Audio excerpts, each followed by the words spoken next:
નમસ્કાર વિદ્યાર્થી મિત્રો, આજે આપણે હિન્દીમાં પ્રકરણ 4 એક પ્રશ્ન 4 ઉત્તર વિશે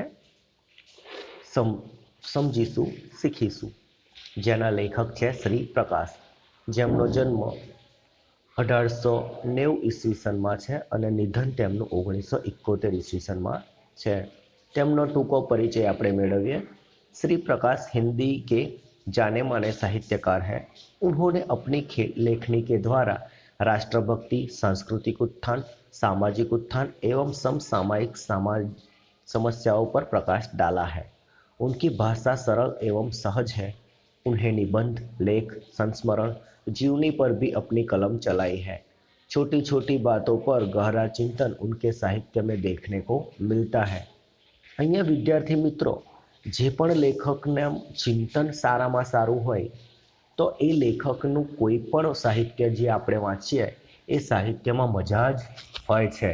ચિંતન એ મુખ્ય વસ્તુ છે કે આપણે કોઈ વસ્તુ પર, કોઈ વિષય પર આપણે ચિંતન કરીએ છીએ। ચિંતન કરવું એટલે વિચાર કરવો, તેના પર તર્ક કરવા, ઊંડાણપૂર્વક વિચારવું કે આ વસ્તુ છે તો શા માટે છે, આ રીતે કેમ છે। દુનિયાની દરેક બાબતમાં ચિંતન કરવું જરૂરી છે। આગળ પ્રકરણનું સાર શું છે, પ્રકરણમાં શું છે એ આપણે જોઈએ। प्रस्तुत पाठ में श्री प्रकाश द्वारा पूछे गए एक ही प्रश्न का उत्तर 4 महानुभावों ने अपने अपने ढंग से दिए हैं। हमारा देश तभी उन्नति कर सकता है जब देश के प्रत्येक नागरिक पूर्णतः ईमानदारी, लगन एवं निष्ठा के साथ अपना छोटे से छोटा कार्य करेगा। यही चारों महानुभावों के द्वारा दिए गए उत्तरों का निष्कर्ष है। जो અહીંયા લેખક પોતાનો દેશને આગળ કઈ રીતે વધારવો અથવા તો અમારો દેશ શા માટે આગળ નથી વધતો એ પ્રશ્ન 4 મહાનુભાવોને કરે છે અને આ ચારેય મહાનુભાવો શા માટે ભારત દેશ તરક્કી નથી કરતો એની વાત કરે છે, એનો જવાબ આપણને લેખકને આપે છે। હવે આપણે સમજી શકીએ કે પ્રશ્ન જેવો હોય જવાબ પણ એવો આપણને મળે, પણ જ્યારે જવાબ વિચારીને આપવાનો હોય ત્યારે દરેક પાસે આપણને જુદો જુદો જવાબ મળે। દાખલા તરીકે તમને પ્રશ્ન પૂછવામાં આવે 2 + 2 તો દરેકનો જવાબ 4 હશે, પરંતુ જ્યારે પ્રશ્ન તાર્કિક પૂછવામાં આવે, જ્યારે પ્રશ્ન એવો પૂછવામાં આવે કે એનો જવાબ દરેક માણસ પાસે અલગ હોય, દાખલા તરીકે કોઈને પૂછવામાં આવે કે તું ભવિષ્યમાં શું બનીશ, તો એમાં દરેક પાસે જવાબ અલગ અલગ હશે। 2 + 2 જેવું નહીં કે 4 જ થાય, બરાબર? એટલે પ્રશ્ન એક હોવા છતાં પણ જવાબ અલગ અલગ હોઈ શકે। તો અહીંયા શા માટે આપણો દેશ તરક્કી નથી કરતો તેની વાત પર 4 મહાનુભાવોના 4 અલગ અલગ જવાબ છે। પરંતુ પ્રકરણ શરૂ કરતાં પહેલાં આપણે વિચારીએ કે શા માટે આપણો દેશ તરક્કી નથી કરતો। તો આપણે જોઈએ છે કે આપણા દેશમાં સર્વપ્રથમ તો આપણે કહીએ કે શા માટે દેશ આપણો આગળ નહીં વધતો, તો આપણે પહેલાં જ કહીશું, તમારા અને મારા જેવા માણસ તરત જ કહેશે કે સરકાર સારી મળી નહીં। આઝાદીના 70 વર્ષ થયા પણ સરકાર જ સારી મળી નહીં।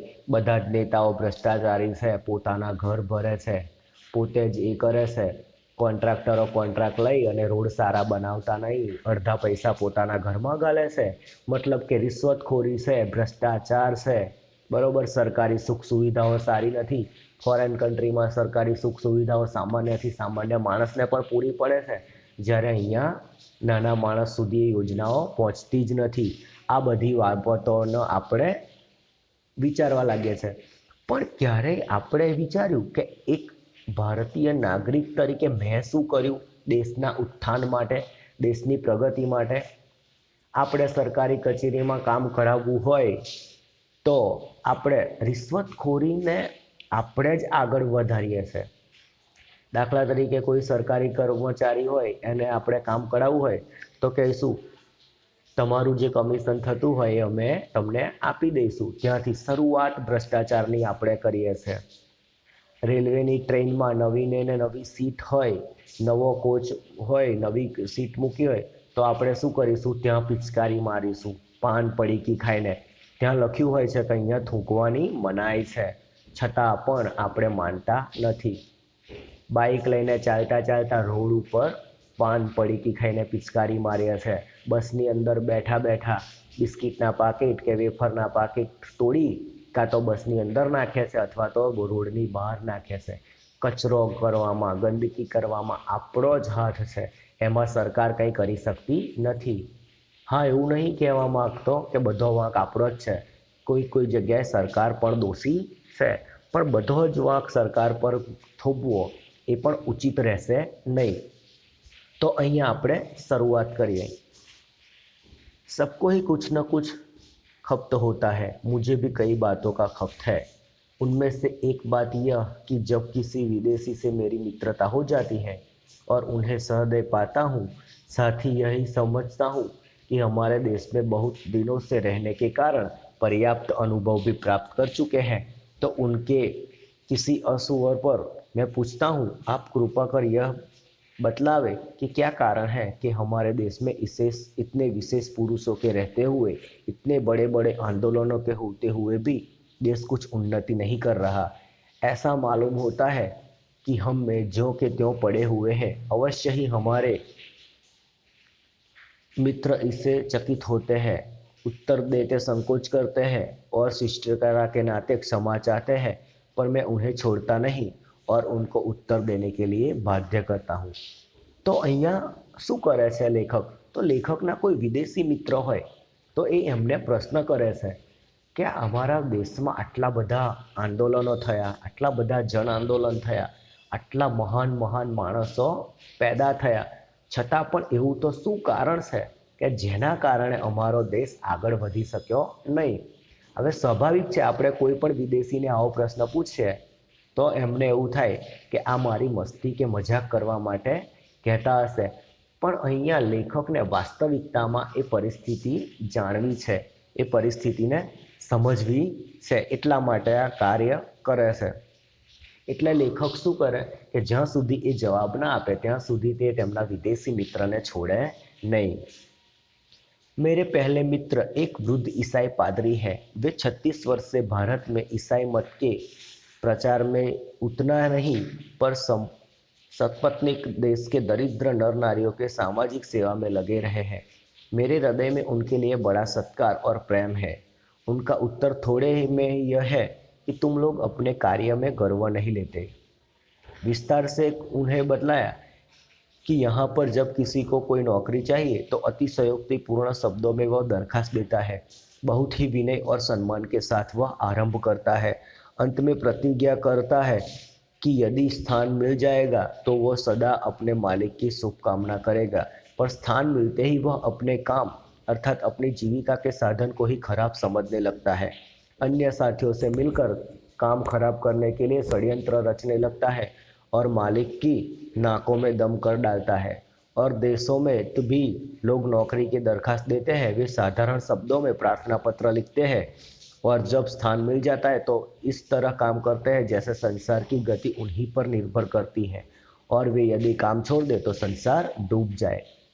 जो અહીંયા એક વૃદ્ધ ઈસાઈ પાદરીએ 36 વર્ષથી જે ભારતમાં રહી અને ભારતની અંદરના ગરીબોની સેવા કરે છે અને નર નારીઓને તે સુખ સુવિધાઓ પૂરી પાડવા તેમની ઉન્નતિ માટે કાર્ય કરતા હોય એ મિત્રને વાત કરે છે લેખક, ત્યારે લેખકને જવાબ મળે છે કે તમે ભારતીય લોકો જે છો એ કોઈ જગ્યાએ જ્યારે નોકરી લેવા જાઓ છો, તમે તેના માટે આવેદન આપો છો ત્યારે તમે શું કરતા હોય છે કે આવેદનમાં લખતા હોય છે કે જો મને આ નોકરી મળી જશે તો હું મારી સંપૂર્ણ સેવા નિષ્ઠાથી આ નોકરીને તમારી કંપનીને કે તમારી સંસ્થાને ઉત્તરોત્તર પ્રગતિ કરવામાં મદદ કરીશ.